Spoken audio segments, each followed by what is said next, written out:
Let's face it, you've had lasagna before, but never like this. Then I'm gonna be breaking down the rabbit, separating the main pieces from the trimmings, which I'll be using to make a rabbit broth.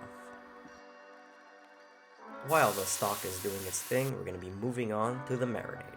We'll be using juniper berries, crushed garlic, savory, thyme, and 2 cups of white wine. Now that the rabbit has been marinating overnight, I'm going to be removing it from the liquid, reserving that white wine marinade, browning the rabbit pieces before braising it, and we're going to make a simple sofrito to go with our lasagna.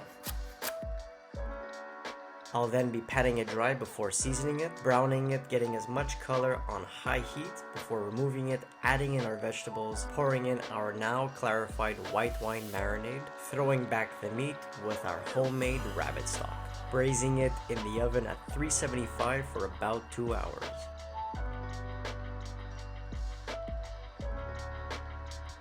Letting your stews and your braises stay in the fridge for at least a day impacts the flavor a lot. It makes it a lot more bold and pronounced. You see that there's a nice gelatin, the carrots, and the braised rabbit, like it's starting to feel like Easter now. After removing the meats from the bones, we're gonna start our lasagna, building multiple layers of pasta sheets, braised rabbit, and shredded mozzarella.